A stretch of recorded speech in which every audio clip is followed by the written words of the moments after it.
អ្នកធ្លាប់សម័យទេថាភ្នំពេញនឹងក្លាយជាទីក្រុងទំនើបដែលពោរពេញទៅដោយអគារកប់ពពកនិងសហគមន៍រស់នៅបែបសម័យថ្មីនៅតាមបណ្ដោយមហាវិថីសម្ដេចតេជោហ៊ុនសែនមានគម្រោងដ៏អស្ចារ្យមួយឈ្មោះ Urban Village ដែលកំពុងក្លាយជានិមិត្តរូបថ្មីនៃការអភិវឌ្ឍទីក្រុងភ្នំពេញ Urban Village មានទីតាំងស្ថិតនៅខណ្ឌមានជ័យរាជធានីភ្នំពេញគម្រោងនេះមិនមែនគ្រាន់តែជាអគារលំនៅឋានប៉ុណ្ណោះទេប៉ុន្តែជាសហគមន៍រស់នៅបែបទំនើបដែលរួមបញ្ចូលទាំងលំនៅឋានផ្សារទំនើបហាងកាហ្វេភោជនីយដ្ឋានកន្លែងហាត់ប្រាណនិងទីធ្លាបៃតងសម្រាប់ការរស់នៅប្រចាំថ្ងៃ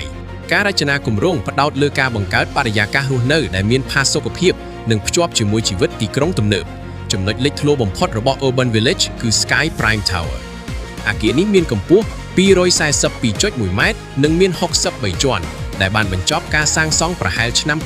2024 Sky Prime Tower បានក្លាយជាអគារលំនៅឋានខ្ពស់បំផុតមួយនៅកម្ពុជានិងជានិមិត្តសញ្ញាថ្មីនៃការរីកចម្រើនរបស់ទីក្រុងភ្នំពេញ